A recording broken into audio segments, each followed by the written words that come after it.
Call the meeting to order. Let the roll call reflect all board members are present. We'd like to welcome Matt Widboom as the new member of the board, as he was appointed for the remainder of this year. Welcome, Matt. Thank you. Recognition of visitors and guests. I don't have any recognitions to make, but welcome all of you here this evening. 1.3, public participation. I've received no request for public participation. 1.32, recognition of students, staff, and community. I have some students to recognize and members of the community. Congratulations to District 518 athletic trainers Joel Kreckelberg and Ashley Krantz. They were honored by Minnesota State Athletic Trainers Association in recognition of professional caregiving to a gymnast after she was injured during a meet in January. Special thanks to Joel and Ashley. Congratulations to Daniel Garcia, a fifth grader at the intermediate school. He was awarded third place at the district VFW auxiliary level with his essay titled My American Hero, which he wrote about his football coach. Congratulations to Marco Ramos and Ozzie Briones for qualifying for the Minnesota State Speech Tournament at the end of April.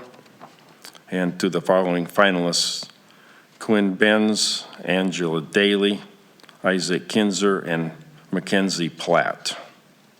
Congratulations to all those students. Okay, that's all I have. 2.0 is approval of agenda. 2.1, the consent agenda, we have an addition to make. 4.217, resignation of Casey Hertz will go on the consent agenda.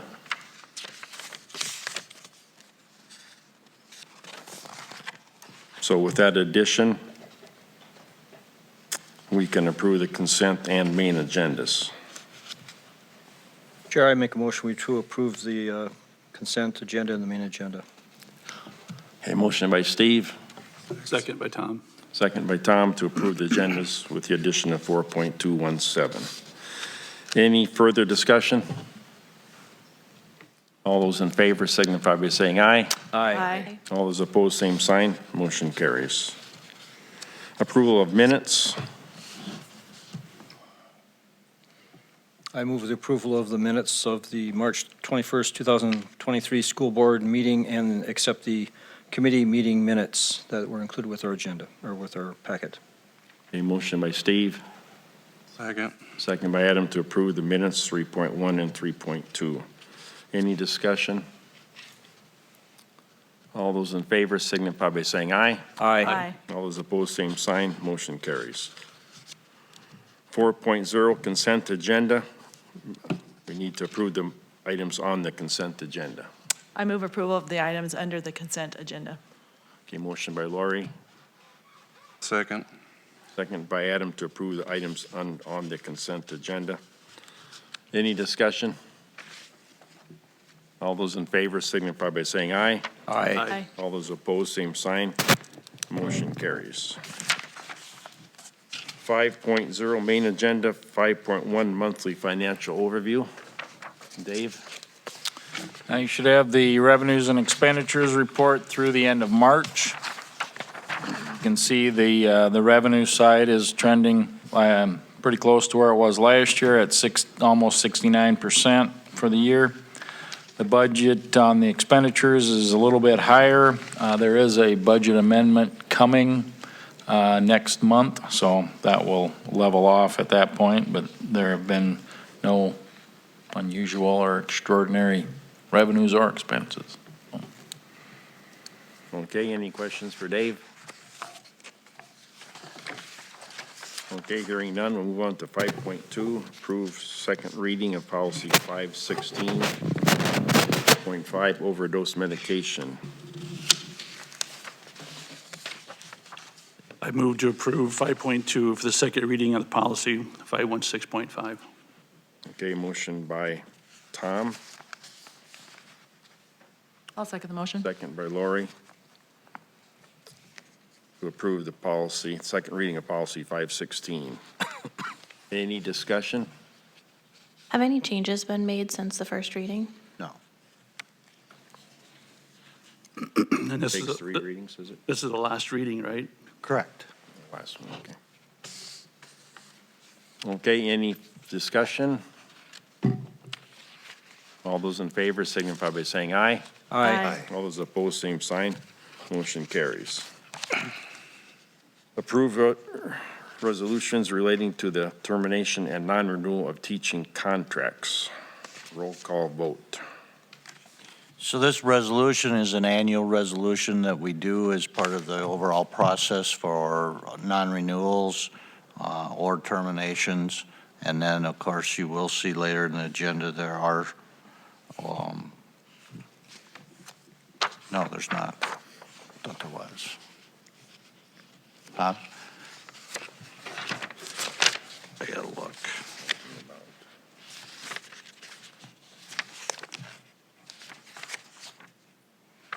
So you'll see that under this one, the terminations and non-renewals of those staff that are listed, most of these are related to either licensure or meeting expectations of the district. So you will see there's 7 of them, but again, the majority of them are just licensure issues.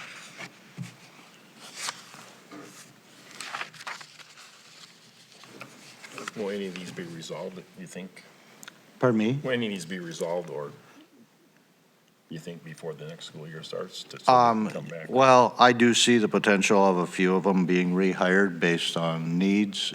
Again, you have to go through the process, and when it's licensure, particularly when they're tier 1, it requires a non-renewal, advertisement, and then they can be rehired at that point. But we have to try and find a qualified candidate with full licensure. Any discussion? I was going to make a motion to Okay. approve the resolution relating to termination renewal of teaching contracts. A motion by Steve, I'll second the motion. second by Lori, to approve the termination of non-renewal teaching contracts. Any further discussion? Just a question on, if it is a licensure issue or renewal, how long do they have to, depending on, I'm sure, the requirement, to get that taken care of so this doesn't happen again the next year and the following year? So some of these would be enrolled in a teacher education program, so it could be a lot, well, up to 2 years probably for them to complete, depending on their program they're in. Some, they're not working on it.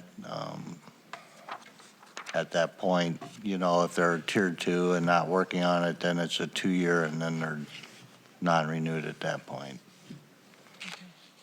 So it's basically on an individual basis for these candidates if they become actually tenured at some point. Okay. Okay, any further discussion? Hearing none, it's a roll call vote. Ms. Dudley. Aye. Mr. Lorenz. Aye. Ms. Shooty.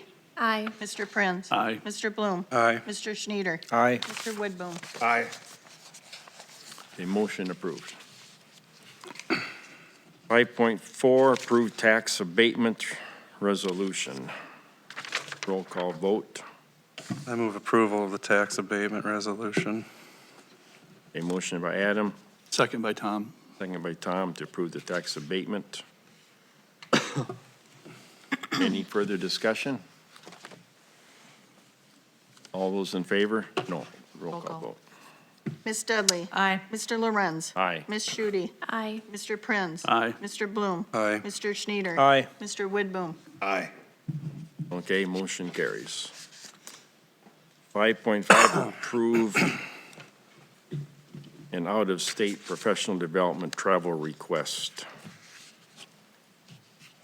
So with this, we have 3 requests, the next 3 items. So one would be Jody Hanson going to Tempe, Arizona, Ann Greenway going to Washington, D.C., and Penny Tro, who would go to Anaheim, California. And anytime they're outside of 300 miles or out of state, the school board does the approval process for their travel. This has gone through the Staff Development Committee and the Administrative and Instructional Committee, and all are recommending approval. I move approval of 5.5, 5.6, and 5.7 travel requests. I'll second the motion. A motion by Adam, second by Lori to approve the travel requests. Three requests.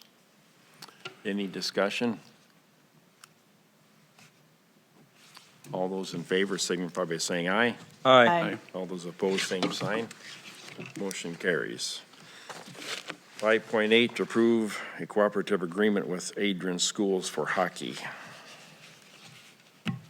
So this was presented to the instructional committee. Adrian has discussed and voted positively upon requesting a cooperative agreement to consider for boys and girls hockey with District 518.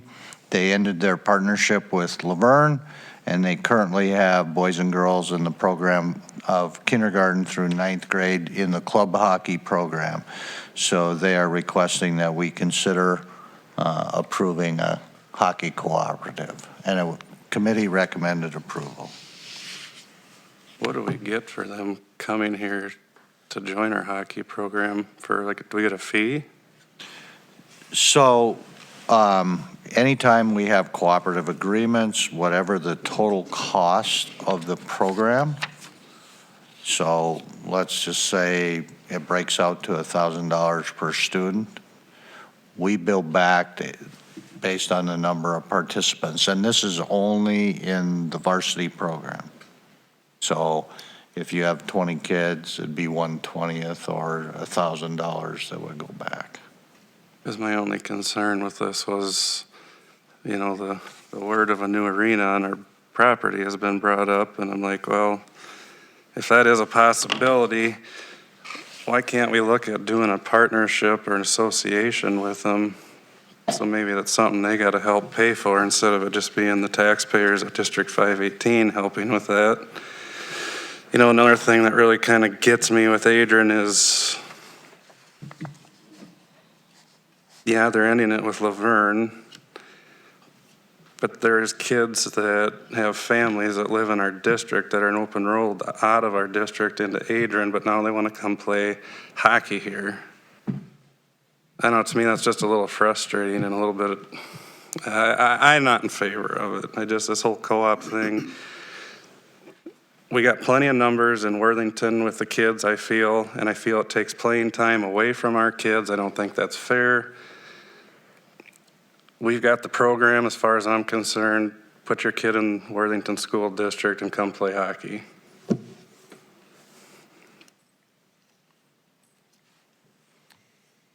Any further discussion or any more comments? Mr. Chairman, is there an indication of how many potential students there would be? I don't know that number at all. And is this a 1 year at a time? Actually, 2 years. It's 2 years with kind of automatic renewal. It just keeps happening unless somebody ends it. And right now, the numbers in our girls program are okay, but our varsity boys are a little low. Ideally, you'd like to have at least 3 complete lines, both in the boys and the girls, and I don't think we're quite there. And this, you said, is varsity only, or this starts at 7th grade? Well, for girl, it's varsity play only. In the girls, it could be 7-12. Right. But in the boys, it's primarily 9-12. But this, oh, go ahead. Sorry. Steve? Okay.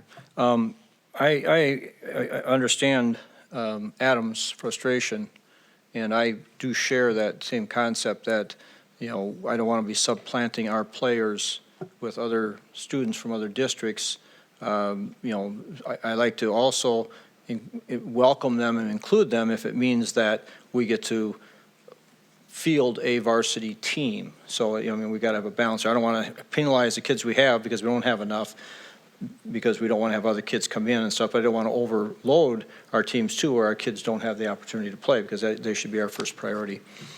With that, from what John says, it sounds like they could use the extra players, and I guess it's up to the coach to determine playing time and that type of thing. And here again, hopefully they'll balance it between students who are from our district, but also by talent and other things like that, that they'd want to have a successful team. And it's what sometimes happens too, is we might lose a student. It could be because the student is no longer interested or gets injured or something, and having, not just the bare minimum of, let's, for example, hockey 3 lines, we'd probably want to have a few extra besides in case somebody gets injured and you can fill them in too. So with that said and stuff, I understand what Adam is saying, and I do agree that we want to be careful on how we handle this, but in this particular case, I think we have a need, and it would be, advantageous for us. I also agree with the fact that I'd rather have them in our district, but we can't force them to if they open and roll out, we can't really force them to be here, and I don't want to cut the opportunity for everybody because we have 1 or 2 families that maybe have done that. Then we'd penalize everybody else for that choice of those 1 or 2 families maybe. So I think it's something we have to keep an eye on and be careful of, but I think it's also something that, in this case, I think would be advantageous for us and also for our neighbors in Adrian that would like to provide opportunities for their kids too.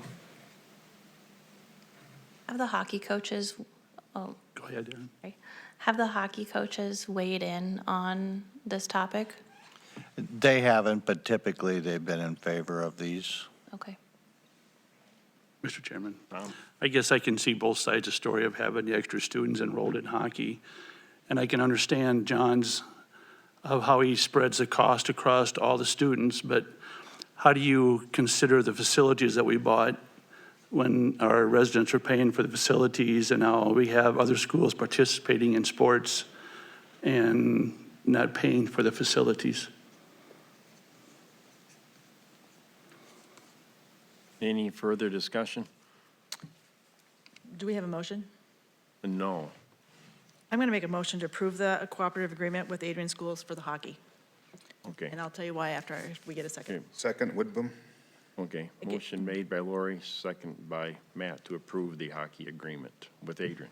And the same discussion comes up every time that we do a cooperative agreement with a school. And so I always felt in the past that if you're going to do it for one sport, then you have to do it for all, one way or the other. So we have gymnasts from Adrian that come over and take varsity spots from our kids. So if we're going to do it for gymnastics, we need to do it for hockey, we need to do it for all the sports. It's going to be one way or the other, in my opinion. Okay. I was just going to ask what our past practice has been, and it's been, Generally, well, we currently are co-opted with Fulda for boys and girls hockey. They went to Adrian for a few years, they're back, and I've actually shared with them, if they leave again, they're not coming back. And part of my frustration is you can't just pick, I'm going to go here for hockey, I'm going to go here for wrestling, I'm going to go here for track. Either we're good enough all the way around that you want to co-op with us all the way around, or you don't. And I've made that clear to Adrian. That's where I'm at. And again, we have good numbers in the gymnastics program, but also Adrian was part of helping get that to those numbers. We don't have huge numbers in hockey. We have the space for them to participate. They've been a part of the program at the lower level for a very long time.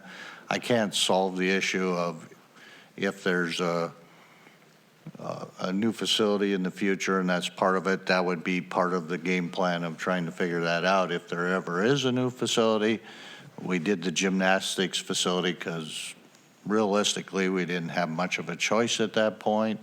We don't charge that facility back as part of the per pupil piece of the puzzle because we had to have the facility for our kids as well. So I get where everybody's at. Quite honestly, I would tell you either you do cooperative agreements or you end them all and let the chips fall. Aaron? Is Adrian co-opting with any other schools and any other sports? They currently are. There was some agreements established long ago. Ellsworth is one of them that they have, and that was done 3 years ago, I believe. At one point, there was a cooperative agreement, Ellsworth and Edgerton, but I think that's the only one they have now is with Ellsworth. John, is that Adrian kids going to Ellsworth or Ellsworth kids coming to Adrian, Ellsworth kids coming to Adrian, I believe. farming their kids out? This is the only one where they're sending kids out of their district, I believe. The rest, they're bringing others in to help with some of their programs. Mr. Chairman, is there the need to put in the language to indicate the commitment and the penalty if they do pull out? What do you think, John? The general agreement for the cooperative isn't necessarily a it's kind of a high school league one-size-fit-all agreement. It's not an individual. But again, I can share with Adrian this board's position with that. So. Mr. Chairman. Two-year agreement. Especially if it's an auto renewal, I think that's the fear or the danger of people have changed and the agreement continues without the teeth in it. And again, when you do a cooperative agreement, you just don't want to cut it off, at least in my view. If you have a kid that starts a freshman and 2 years into it, you just don't cut that kid off as going to his junior or her junior year. You sunset it and let it flow out. But you say any other kids would then have to choose to open enroll or enroll in the district. That's how you end some of those.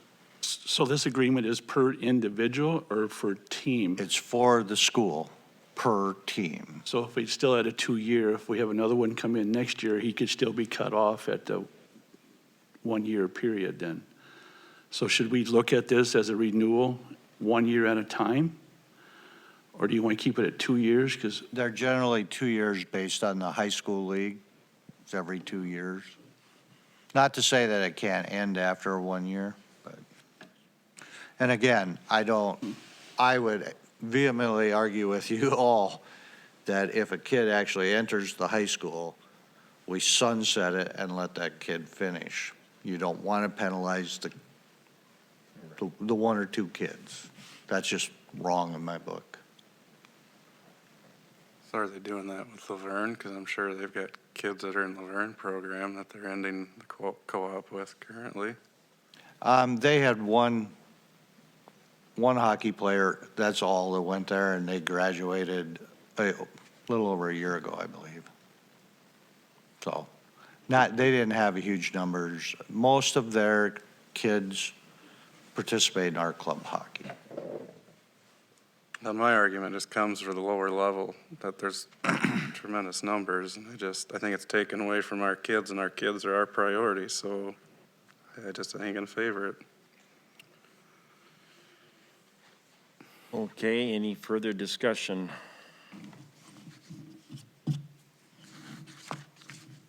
Have a motion and a second. All those in favor of the motion signify by saying aye. Aye. Aye. All those opposed? Aye. Okay, motion carries. 5.9. Discussion on salary hiring incentives and stipend for staff recruitment.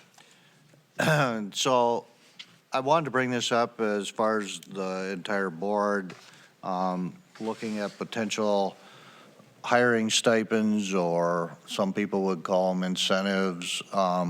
If you look at the page that I gave you on the number of openings we have, I'm getting nervous because of the fact that we are not seeing a ton of applicants for positions. I realize we have hired people already, but what I'm looking at is trying to come up with a hiring incentive so that we do get applicants for our open positions and start filling. We finished the year we started the year with 12 open positions. We've hired about 5 or 6 during the year, so we're finishing the year roughly with 6 open positions that didn't get filled. With this list that's there of openings, somehow I think we need to consider the opportunity to do some incentives for getting these positions filled, particularly in some areas. And the incentives could vary depending on the positions. And I know the board did give me authority for some of those hard-to-fill positions a year ago. And we did use a little of that with some of them. Likewise, I would like to at least get the board's viewpoint on also, I'll use the example, if Joel gives me a teacher's name of which we get hired and they complete a year, we provide an incentive for him helping recruit a teacher to our system. And that would get paid out at the end of the year. I guess somehow we have to break the curve and start to get applicants in our pools. I can tell you based on where I'm seeing, we have open elementary positions, and I can remember 15, 20 years ago, we'd have 150 applicants. Right now, we're not seeing any in the open elementary positions, or have not seen any. So I'm a little nervous of where this is all at. Because I will tell you at this point, if we can't fill a classroom elementary, it's going to be the end of intervention type teachers or those, because we'll have to use them to fill classrooms. And we already did a little of that a year ago, unfortunately, because then we're losing those support for kids to help them move and grow. Fair. Mr. or Steve? John, I'm pretty sure you probably have given some thought into what you would recommend for bonuses or incentives. You have some numbers you'd like to suggest for us at this time? Well, Or just the authorization to put something together and then we could decide later? I guess from my standpoint, the hiring's here, we need to get it done. I would say at the top end, a max of 10, if you want to set a limit. I think it somewhat varies on some of the positions, because I think some of them are a little more. It's just like recruiting special ed teachers. We have a couple of openings. We struggled with that last year.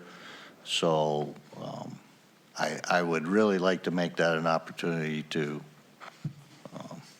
vary them based on the positions and our need.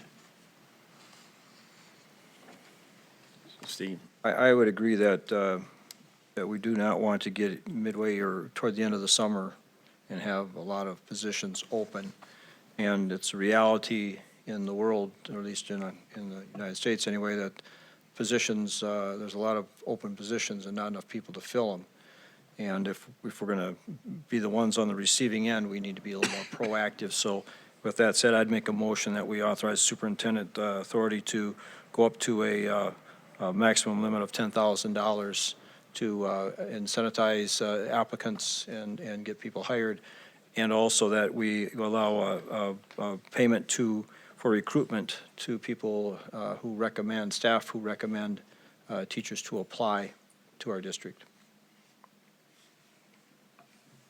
Motion by Steve, as he presented it. How much would you, I'll second the motion. Motion made and seconded. Okay, now a discussion.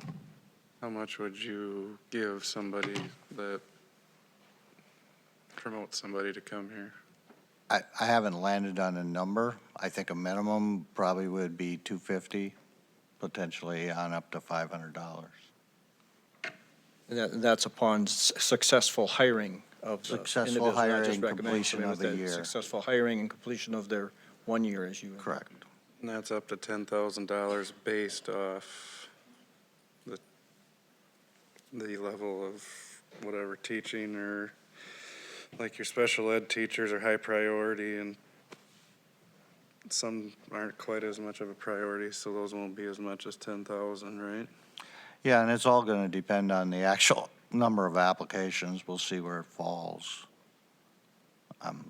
You know, right now, there's a lot of what I'll call younger teachers. If they're South Dakota, they're looking at the Sioux Falls, Brandon, Harrisburg areas, where if you get other teachers, they're trying to move to the cities or closer to home. So you have a whole host of variety. I'm not sure money's going to make a total big difference, quite honestly, but it's an incentive. Mr. Chairman, so if you're going to give somebody a $10,000 bonus for hiring, are you going to have some kind of rules in there? They have to stay employed for so long? You just can't come in for 6 months and gone and collect the money and leave? So what we did with one, we paid part of it as a sign-on and part of it last year as starting the second year. So there was more than 1 year. So is there also like a hiring service, a headhunter or group or that can recruit teachers? There's companies out there like that. They charge anywhere from $15,000 to $20,000 minimum. And I will tell you, the one we had last year that like that didn't work out very well. Thank you. Aaron? My gut instinct when you talk about the teacher incentive or like colleague recruitment, I like the idea, but I feel like $250 or $500 might not be enough money for them to really be motivated to do the legwork in recruitment. So I would just suggest considering perhaps bumping that up a little bit. I appreciate the administration sharing with the operations committee the list of like recruitment efforts that you do on a regular basis whenever there's an open position, how you advertise, where you advertise, and things like that. I would recommend adding LinkedIn to that list of advertisement. I've had success with advertising on LinkedIn, and it's less expensive than some of the other platforms like Indeed. And it's just kind of it's a good place where professionals go to find jobs these days. I also would encourage the administration to consider exploring pipelines for international teachers that would be able to come to teach in our district on an H-1B visa. So there are pathways for this, and it would cost less than what you're talking about in terms of sign-on bonuses to pursue international talent. So I think that could be an additional approach or strategy the district could take. Thank you. Any more discussion? Mr. Chairman, Mr. Landgard, is there an exit survey when staff leaves that anything can be gleaned from there? Do they indicate that pay is generally a top factor, or are you able to get information from people that leave the district? So HR does have exit interviews with that. Money is never the issue. Has not been the issue. It's closer to family, closer to home, want to be in the big city where the friends are. Those type of things are the draw factors.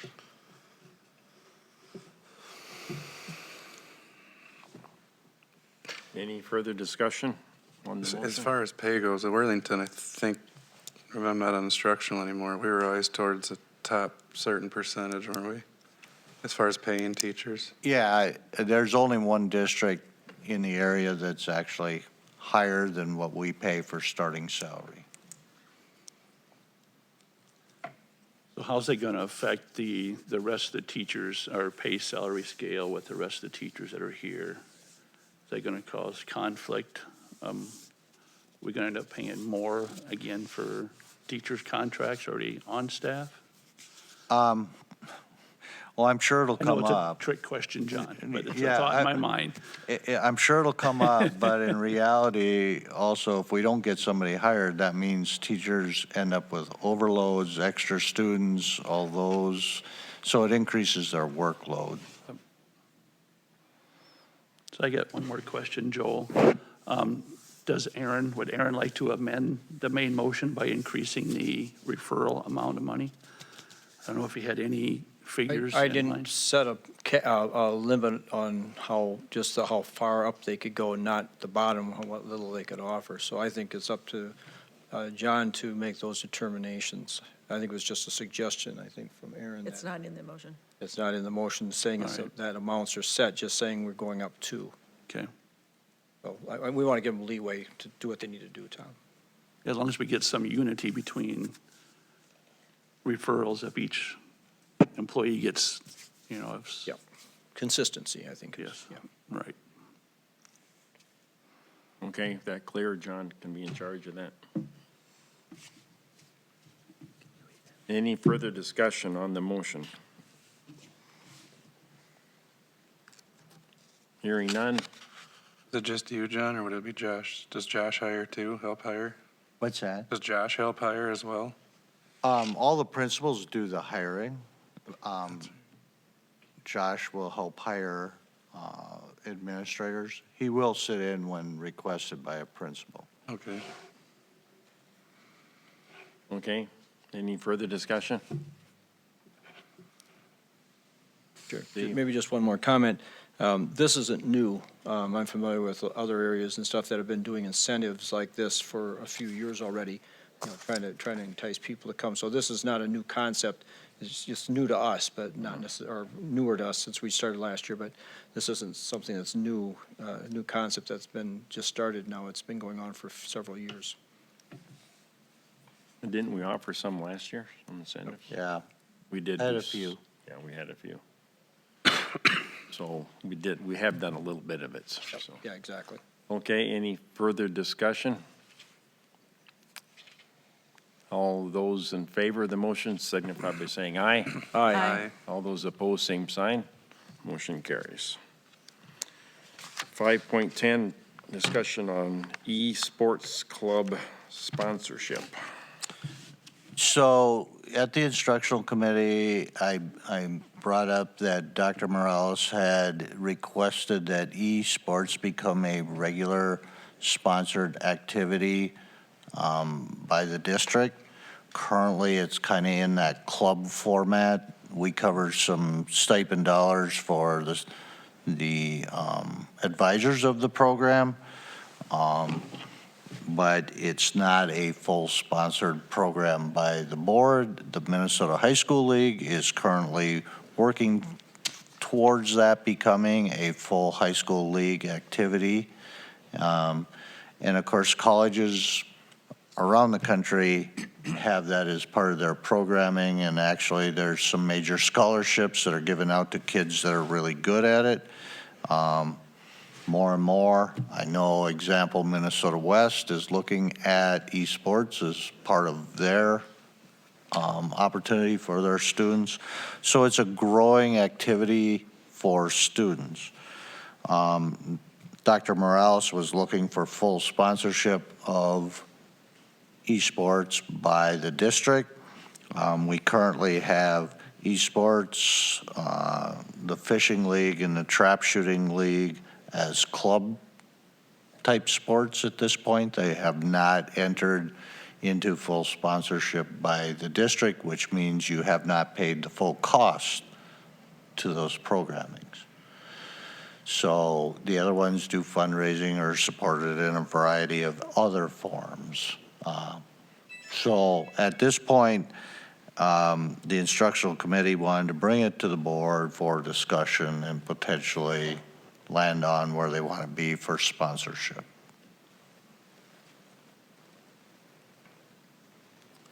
Any discussion?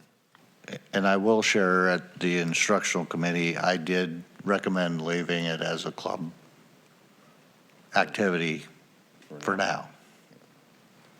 So at this point, esports is not a sanctioned Minnesota High School League sport at this point, but they're moving towards that for the future. The high school league is moving towards that. They're not there yet, just like they're not there for trap shooting. Right. They do run a high school league state activity, but it's not a state high school league competition. It's not fully approved. I'd leave it a club. Our numbers are low in other sports. Why do we want to sponsor something fully that they just use their mind and hands to do something? Steve? I would agree. I think at this stage, we should probably leave the clubs as clubs until they become sanctioned. That should be our practice or policy for consistency. If we're going to start bringing one in, then we should do all of them. And I also feel that, we might not necessarily have to fund them or wouldn't fund them at the full amount that we might fund a sanctioned sport, but we certainly could. I would feel comfortable us putting a little bit more money into those clubs too, to promote them and keep them active. And like I say, at some point they may become sanctioned. We maybe go to the full-blown support them, but I'm not sure what we're putting into them right now, but I would certainly be open to the idea of giving them a little bit more, giving them something extra than what we are right now to make it more competitive and give them more options for competition and coaching and other things like that. Help cover their costs. It varies, just so you're aware, it varies at the club sport level, like trap shooting. That club, we pretty much just provide busing to what I'll call the two major events that one goes up to Alexandria or St. Cloud area, and one goes up by the city. So we provide the transportation. That's our we don't pay the advisors or anything. Esports, we have a stipend for the advisors. The fishing club, we do nothing. They do it all on their own. So it varies for each of those three clubs. Do we have other clubs besides those? Competition? Not outside what we currently 100% sponsor. But they would be considered clubs. And we sponsor them partially and they fundraise, or we sponsor them 100%? All the clubs do fundraising. All the activities do fundraising at some level. So really, we don't have a consistent policy when we have something that's considered a club. We have some that have been what we call them, historical ones that have been here for many, many decades, and we've sponsored them to some level. And we have other ones that are newer, that are more recent, that we sponsor at a lower level. It's just a matter of them coming back and asking us for more to enhance their programs as time goes on. So a good example of one that was first started in this district, and it was before my time here, is hockey. Hockey, to some level, is still funded by the club. I'll give you the example. If our total program costs are $35,000, we provide them a payment off lease levy for ice time, but they pay the total costs, and that was the original agreement. And that has never changed in however long hockey's been here. So it's really funded, hockey's funded. We pay for, the coaches, we pay for the transportation, everything, but we get reimbursed and to the tune of $10,000 to $15,000 a year, because the lease levy goes to the hockey club, but it turns around and they pay the full bill. So they're all different to some extent, and it's based on the agreements that have been put together when the sponsorship comes.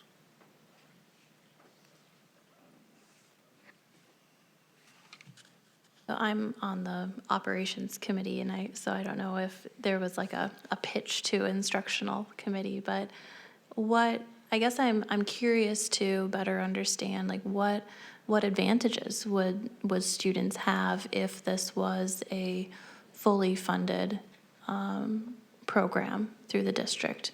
What could what could students gain and how could the district overall benefit from it?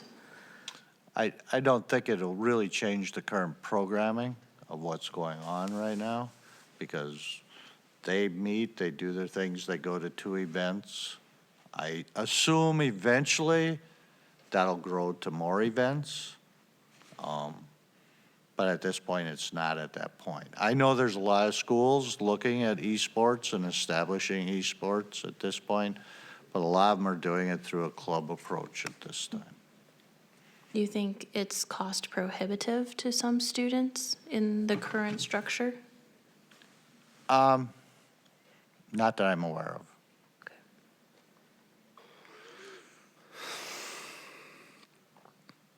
Any further discussion?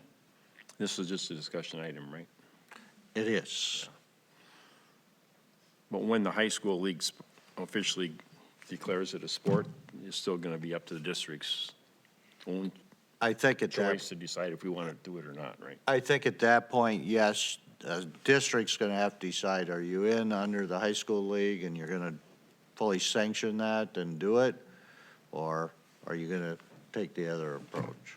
And at that point, I would tell you I'd be all in favor of it once it's fully approved by the high school league, of it becoming a school-sponsored event. But it's still our choice at that time to decide. Yeah. Any further discussion? How long of a period do you think it'll be before they decide, or before they come up with the rules? I don't know, it's growing leaps and bounds, so it could be 1 year, it could be 5 years. You never know about the high school league. Okay, any further discussion? It's just a discussion item, so. Okay. 5.11, 5.11, approve calendar, instructional days, and extend teacher contract days. Yeah, so to cover the calendar, and we need to do an adjustment in our calendar because of the number, well, because of the weather that we've experienced. So we've had 8 learn from home days. We're allowed 5 by the state, which means 3 of those instructional days would not necessarily count on our reporting to the state because we're over that. So we need to adjust that. We have 2 days that are still hanging out there that were scheduled for instruction, but I would recommend that they become staff or teacher contract days. Currently, right now, and I better look at my calendar so I say these correctly. We are scheduled to be back. The last day of school would be May 26th. Teachers would have completed their contract days on May 30th, but with the 2 days hanging out there, Wednesday, May 31st would be for all teachers, and June 1st would be for all teachers except Prairie, who actually put in a day for conferences. So it'd be 2 additional days, and they would be teacher days, not instructional days.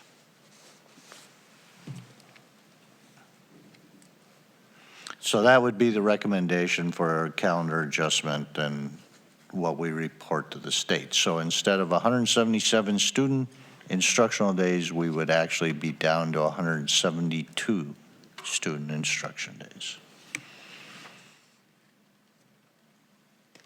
That would end on June 1st. And the minimum number of days in the, what I'll call law, is 165 days, but there's also a minute-hour requirement, which we're above, so at 172 days. Been a long winter for everybody.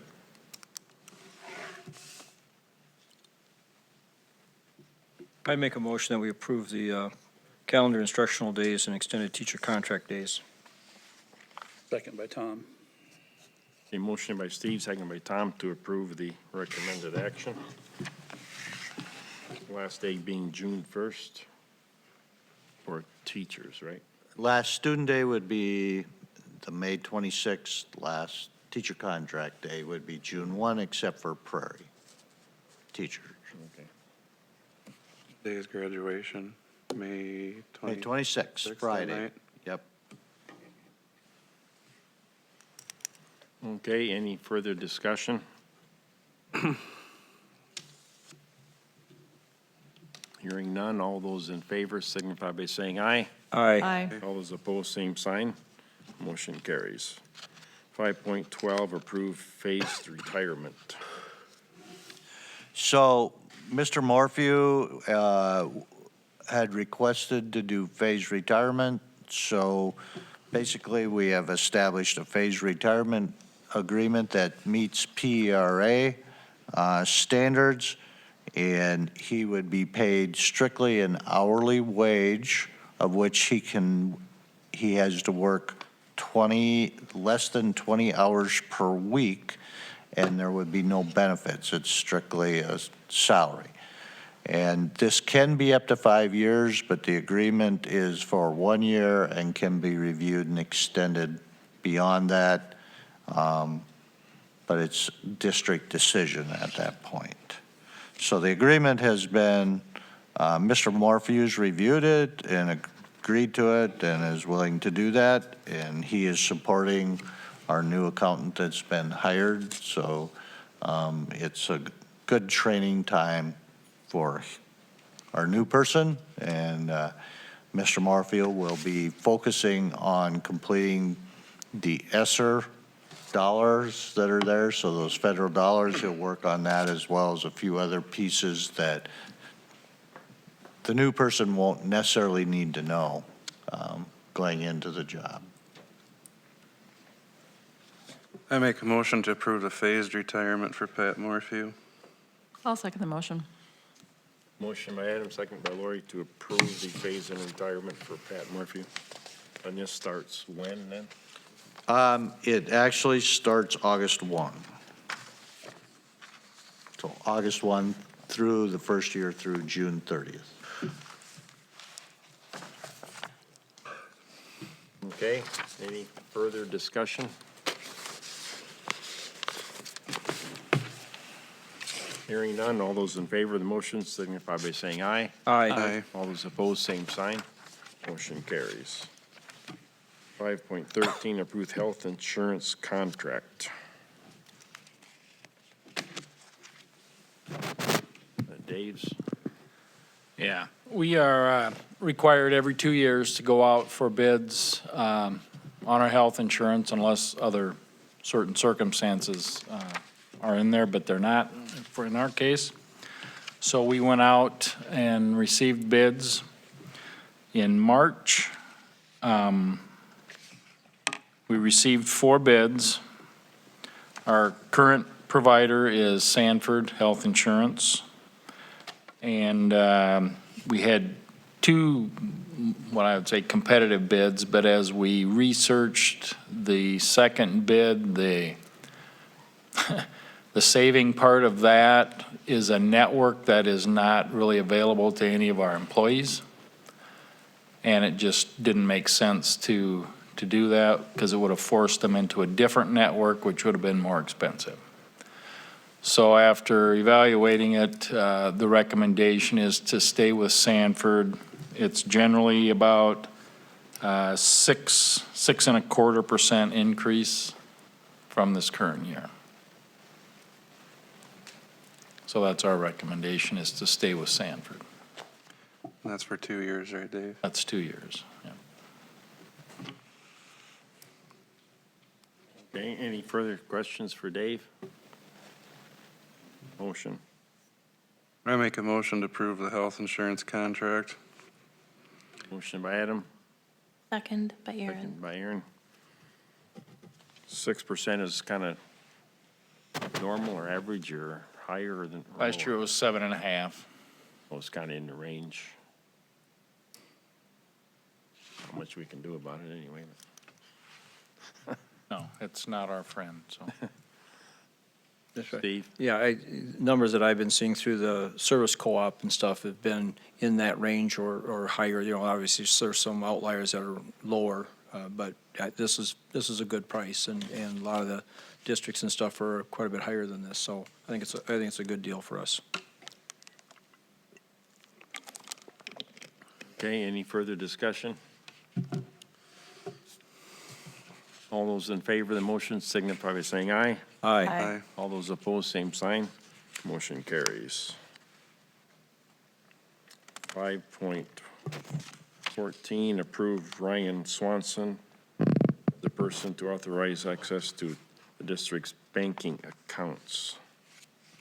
Mr. Chair, I move that we approve Ryan Swanson on our banking accounts. I'll second the motion. Motion by Steve, second by Lori to approve Ryan Swanson to authorize access to the district's banking accounts. Any further discussion?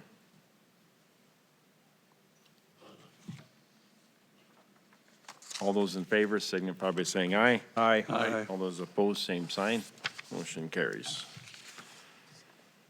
5.15, approve extended leave of absence. So in this one, you will see it's an extended leave of absence for Tara Thompson. It would be from the time period of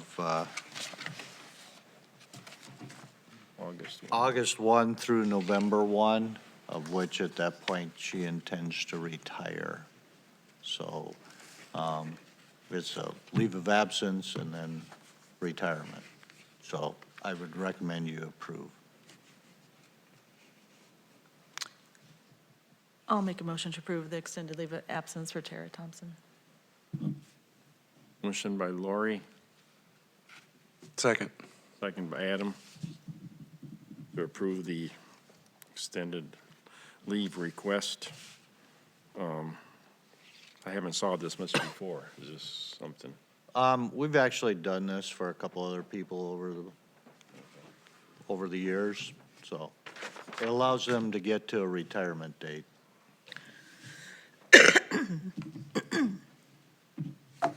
Okay. No, I'm fine. Any further discussion? All those in favor signify by saying aye. Aye. Aye. All those opposed, same sign. Motion carries. I guess that's it for the agenda items. We go to, I know we had.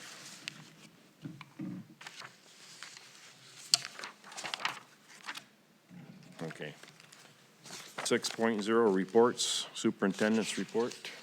So I have a number of items I need to run through, but I'm going to start with this one.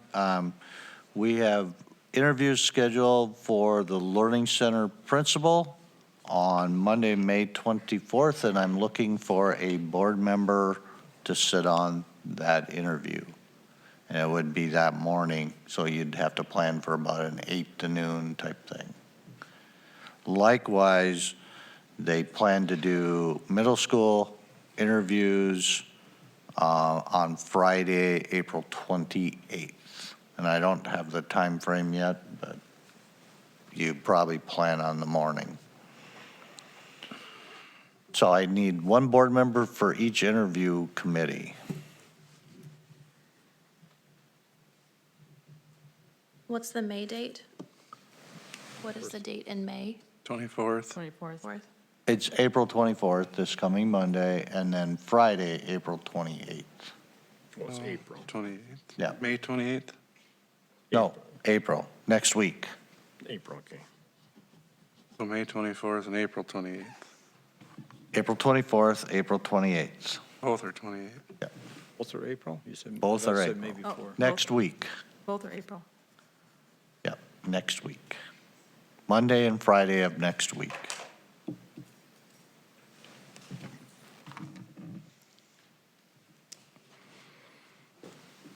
The date is 24th, okay. Monday and Friday, right? Who wants I'm to do it? available on either one of those days if you want, if I would be willing to do it, but if anybody else wants it, that's fine too. I'm available if you need Yeah, me. no, I'm fine. No, just Steve wants to do it, go for it. Available on the 28th, not on the 24th, but I don't care either. You're available on one? Anybody else? I'm not available on the 24th, but I could make the 28th work. 28th, but not the 24th. Yeah, so Lori and I are the same. You're same. So Steve, Steve, the 24th. I'm putting you on the 24th. Okay. Aaron and Lori, doesn't matter to me. It's up to you two. Go ahead, Lori. I'll take it. All right, Lori, I will get that to, so Steve, I'll let Mr. Noble know, and then I'll let Ms. Bartman know, Lori, that you're Okay. in on that one. The 28th is for what position again? Middle school principal, assistant principal, Assistant excuse principal, me. yeah, yeah. Get it right. With that, then I'm going to go on. I also laid information next to you. Sharon Johnson has put out the letter and a little bit of information in regards to preschool programs, so that's out there. You can review it. Basically, it'll be the four-year-old program. Currently, we have enough staffing to have 70 students in the program. If we get the other 3 teachers hired, we'll get to the number of 106, which is the pilot year that we are hoping for. So cross our fingers, we'll find teachers for that. There are some other things, but it's a brief outline, and they are taking enrollment, or will be here. And it's all defined beginning April 24th, which is Monday, for enrollment. Okay? Enrollment, where we're at for projections for next year. I can go through each building, and I'll do it quick. If you want to write them down, tell me to slow down. But Prairie is estimated at 744 students for next year. Intermediate currently is 654. Middle school, 662. High school, 1,165. Learning Center, 100 students for a total enrollment of 3,362. And the current estimate on Vibe for next year is 800 students. But we'll see where that lands. Vibe is on track, everything's been going smooth sailing so far? So far, yep. Good. Also, and I'm going to keep going because I got a number of items here. I did email you, but the Big South Conference will be adding a 14th team to the conference. That's Tri-City United, or term TCU, so that will be in addition to the conference. And they have a number of the same activities. They'll be the 5th largest school in the conference. So they'll be classified as a large school in our conference. And again, they have a number of activities that we have. Legacy Wall. Currently, we have 27 commitments, and there's probably at least another dozen that are considering it. And there, I know it's out there in the conversations, people are aware of it, but I'm going to ask you to continue to share about the Legacy Wall. And all the product has been ordered or planned at this point. I laid next to you what is kind of the donor card explanation. And we are doing a banner that will give people a visual of what each of the pavers are. So that'll be on a banner we can use for events. If you would like more cards to share with others, I have some. You're more than welcome to take them and hand them out and encourage people to participate. Like I said, we're at 27. It's been kind of a slow start, but I think it's gaining some traction at this point. But I have some if you want to share those. I was going to mention the board meeting time. I would like you at some point, and the operations committee can do this, but to consider to adjust the time to 5:30 versus 6:15. Your call. I don't get a vote, but particularly over the summer, would be a lot nicer, in my view. So I'll leave it at that, and we'll talk about it at operations. The last thing I want to talk about is where the legislators are at and where things are headed. Currently, right now, and I gave you some information related to it that I received from Representative Fogelman. And this is really the House side of things. I think I emailed it to you, but you might have a copy. It compares the total spending that they're talking out of the House of $2.2 billion, the 5 and 5 versus the 4 and 2, and I still would encourage all of you to ask them for the 5 and 5 and cross-subsidy at 50%. Safe schools and mental health, of course, that's important dollars. Literacy dollars, there's a distinct difference there. Of course, that's going to be interesting. Transportation sparsity, they're consistent. SPED teacher pipeline is consistent with the dollars. Mandates, they are not consistent. And again, this is Republican and Democrat. And I can tell you we don't need any more mandates. And the mandates I'll cover a little bit. So, but there's also curriculum mandates, school discipline. They're trying to promote on the DFL side to give away your rights of what I call managerial rights in terms of negotiations. And I will cover some of that now.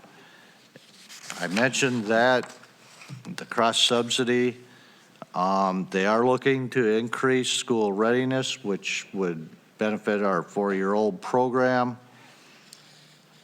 They're looking to try and do additional funding because of the compensatory due to the free lunch legislation that's already passed.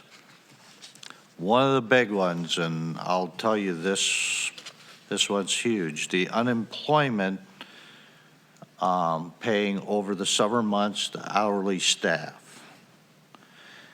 And originally they had put dollars in to pay for it.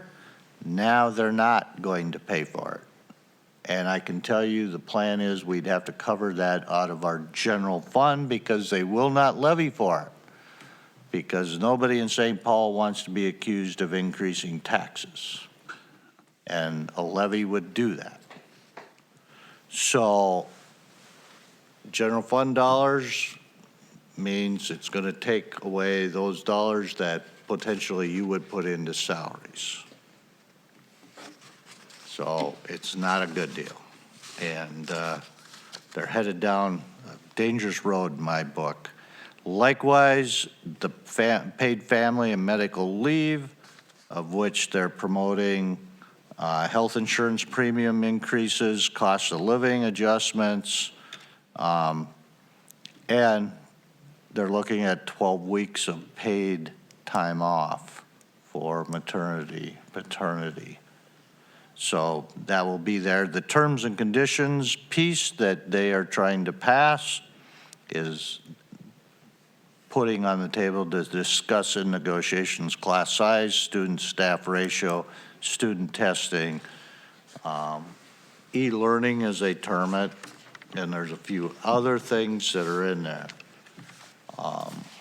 And from my standpoint, it's always good to have a conversation, but that's like the school calendar.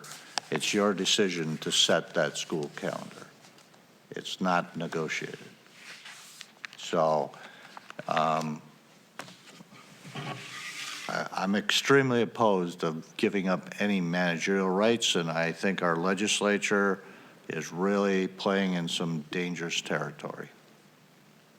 And I made the term, there's a lot of crazy going on there, and I haven't changed my mind.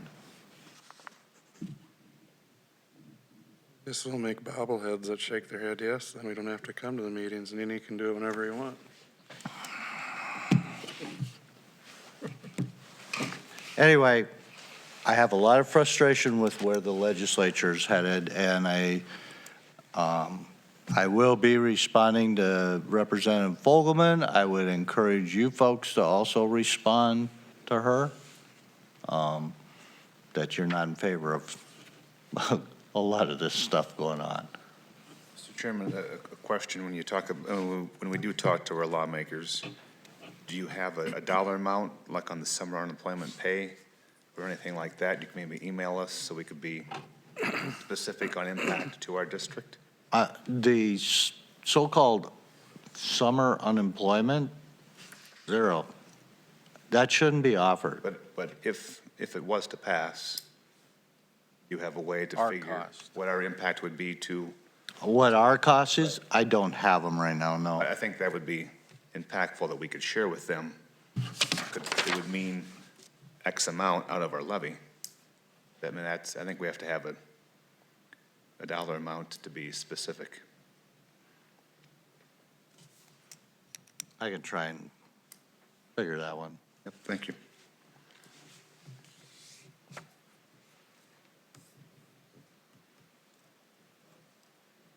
Because our calls should be going to the Education Committee and the chairperson. Pardon me? Our calls should be going to the Education Committee and that chairperson, more than just our local lawmakers. Correct, and on there, she did list Right. the committee chairs. That's where we need to be going to. So if they do this unemployment thing, and you brought it up in operations just briefly, how many schools will be looking at going to year-round schooling to avoid unemployment? Well, I think that's part of the conversation that's going to happen, is I would call it adjusted calendar, not year-long school. It'd be an adjusted calendar, which means more breaks during what's the traditional year is and extending farther into the summer. What do you think many schools would be looking at? I don't know how else you'd do it because you can't afford those costs. There's schools that are going to be in SOD in a hurry with this type of cost, extra mandated costs that are no funding. There's already schools there now, and it's going to happen to a lot more in a big hurry. What percentage of how much we pay our staff goes to hourly staff? I don't know that number. You know, approximately how many staff are paid hourly? So we have 200, well, if we were fully staffed, just let's say 290 students, we have 620 total employees. So, and some of those employees are already year-round. So if you kind of figure it out, it might be about 50% hourly. Because it would exclude those who are salaried, right? This wouldn't impact them. Yeah. It's a big number in a big hurry. And what's the reasoning for bringing this up? I'm not, I mean, I've never heard the reason why. To be honest. I've never heard it before, even for discussion before. I imagine it would potentially help retain hourly staff because it would provide them some stability during the summer months. That would be my impression. But that's when you might as well look at going to more schooling in the summertime, so you correct that problem. How would that work with the year-round school with more breaks? It would not qualify. It wouldn't require you to pay during the break time unemployment, it wouldn't? No, shouldn't. I mean, I'm just curious how that would, Because your breaks would be roughly, depending on how you did it, anywhere from 2 weeks on the average job, as high as 3 weeks. Or And something. and in there, then you'd also do some targeted services support for kids who need additional help. probably something at our workshop we'll be talking about when we know more in June, right? Correct. Dave? Nope. Nothing, okay. Anybody else with any question? Oh, John's not done yet, I guess. Yep, that was my last one. Okay. I guess encourage us to contact the legislators, legislators. Let them know the number it's going to cost us is going to be huge. And that would come out of general fund, so this wouldn't be, it's going to hurt us in other areas, so. Any further let's see, you're done with reports? Yeah. Okay. We'll move on to instructional committee. Everything's covered. Everything was covered. Operations, Operations Committee, one thing we did have conversation that wasn't covered was the ball field improvements. Baseball was looking for maybe some additional support and improvements to the fields, the varsity baseball team, baseball field in particular.